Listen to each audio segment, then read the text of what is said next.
अस्सलाम वालेकुम। मैं आप तमाम लोगों को अपने चैनल दी प्रोफेशनल्स में वेलकम करता हूं और हमारी आज का जो वीडियो है उसका पर्पस है कि हम सीखेंगे अबाउट द सॉल्वेंसी रेशो और उनको कैसे कैलकुलेट किया जाता है, उसका मकसद क्या होता है और हम लोग क्या उसमें से एक्सट्रैक्ट करना चाहते हैं इनको कैलकुलेट करने के बाद। सबसे पहले देखते हैं सॉल्वेंसी रेशो को। ये बेसिकली ऐसी रेशो होती हैं जो कि मेजर करती हैं कंपनी की एबिलिटी के वो किस तरीके से अपनी short and long term obligations को फुलफिल करते हैं, that is liabilities, short and long term liabilities को।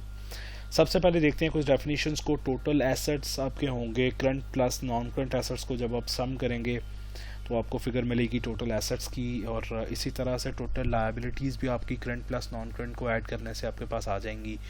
और करंट एसेट्स जो होते हैं इनको मैं पहले भी एक्सप्लेन कर चुका हूँ इन डिटेल अपने प्रीवियस लेक्चर लिक्विडिटी रेशोज़ में, और अब आप इसमें थोड़ा सा दोबारा आपको बता देता हूँ। ये ऐसी एसेट्स और लायबिलिटीज़ होती हैं जो कि आपको 12 मंथ पीरियड के अंदर अंदर उसको पे ऑफ करना होता है या रिसीव करना होता है इन केस ऑफ एसेट्स। और अगर हम टोटल में से करंट एसेट्स और लायबिलिटीज़ को एक्सट्रैक्ट करते हैं तो हमारे पास नॉन करंट एसेट और लायबिलिटीज़ बचती हैं। तो ऑब्वियसली अगर करंट एसेट्स 12 महीने से रिलेट कर रही होती हैं, 1 साल से रिलेट कर रही होती हैं, तो नॉन करंट का मतलब होगा जो कि करंट नहीं है और 1 साल से ज़्यादा के अरसे में फॉल होती हैं, और उनके एग्जीक्यूशन चाहे वो रिसीविंग है पेइंग है वो 1 साल के बाद का प्रोसेस होता है।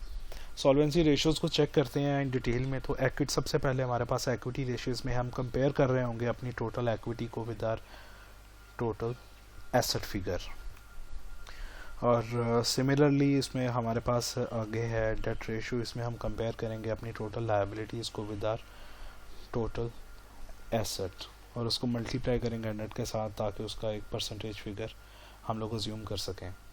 थर्ड वन हमारे पास आ जाती है debt to equity ratio. Total liabilities को हम लोग डिवाइड कर देंगे टोटल एक्विटी के ऊपर। बेसिकली ये है क्या है, इनको अंडरस्टैंड करते हैं एक एग्जाम्पल के थ्रू। हमारे पास एक एग्जाम्पल है, XYZ कंपनी की बैलेंस शीट आ रही है जिसमें उसके करंट एसेट्स आ रहे हैं 1 लाख वर्थ के, नॉन करंट एसेट 150,000 के, उसके टोटल एसेट्स जो बन रहे हैं वो बन रहे हैं 250,000। और ऑलवेज आपको इस चीज़ का पता होगा कि टोटल एसेट्स हमेशा इक्वल्स होते हैं total of liability plus equity. Equity हमारे पास यहाँ पे है 120,000 की, current plus non current liabilities fall कर रही हैं 130,000 की, 50 plus 80,000 would make it 130,000. So let's put these figure in our formulas.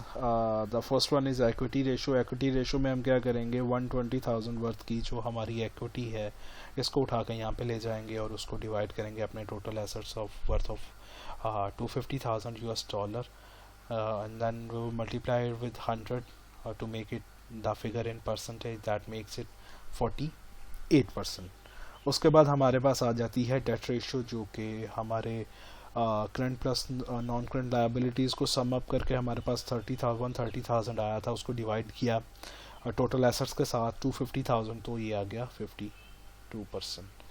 Basically ये रेशो बता रही हैं कि हमारे टोटल वर्थ जो है एसेट्स की 250,000 उसमें 48% है हमारे शेयर होल्डर्स का, 52% है हमारे क्रेडिटर्स का, और डेट टू इक्विटी रेशो आगे हमारे पास आ जाती है। इसमें हम अपने टोटल डेट को डिवाइड करेंगे टोटल इक्विटी के साथ जो कि आएगी 1.08।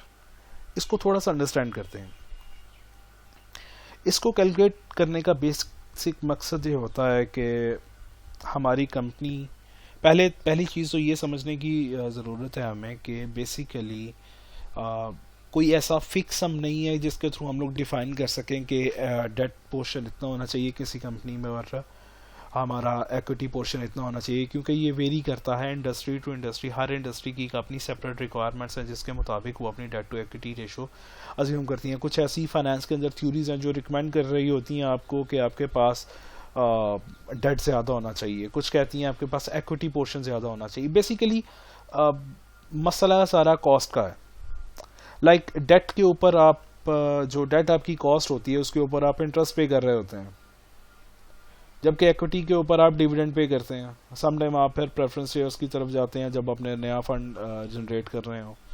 तो इसके पीछे जो स्टोरी है वो ये है कि अगर फ़र्ज़ किया, मैं आपको एक जनरल, इसमें हम ये अज्यूम नहीं करते कि क्या किस इंडस्ट्री की बात हुई, हम एक जनरल बात करते हैं कि मैं और आप इन्वेस्ट करने जा रहे हैं, या हम लोग फाइनेंस प्रोवाइडर हैं, हम लोग अगर शेयर होल्डर्स हैं या कोई भी हैं, तो हम लोग सबसे पहले क्या देखेंगे जी, इस कंपनी में 48% जो है वो शेयर होल्डर्स हैं, 50% जो पैसा है वो फॉल कर रहा है आपके क्रेडिटर्स के पास।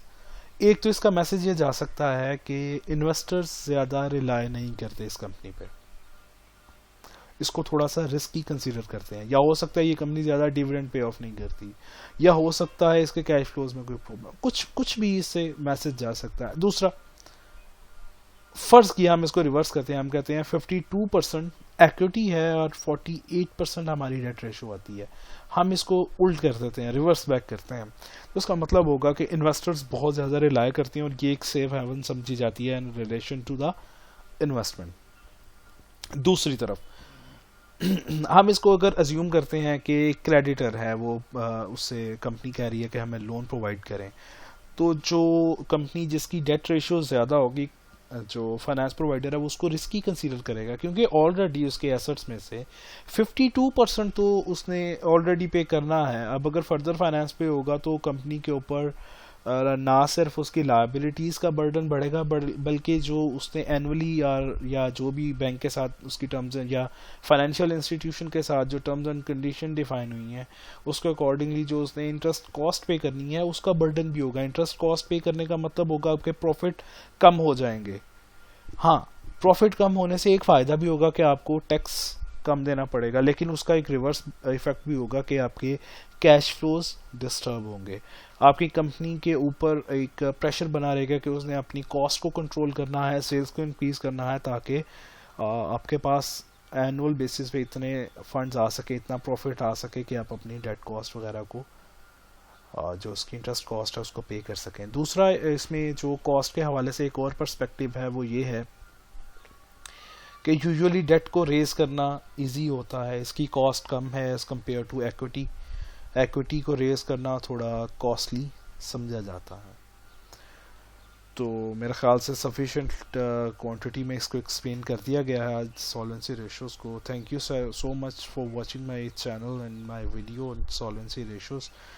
तो प्लीज़ इसको सब्सक्राइब करें अगर पसंद आया है चैनल, और वीडियो को लाइक भी कर दें, कमेंट करें, आप जो सजेस्ट करना चाहते हैं, आप तारीफ़ करना चाहते हैं, कुछ भी, अगर आप इसको क्रिटिसाइज़ करना चाहते हैं, कोई प्रॉब्लम आपको नज़र आई है उसको हाईलाइट करना चाहते हैं, तो I always welcome your comment and feedback, and please do share with your followers so that they also can get benefit from these ratio analysis. So thank you so much, thank you once again.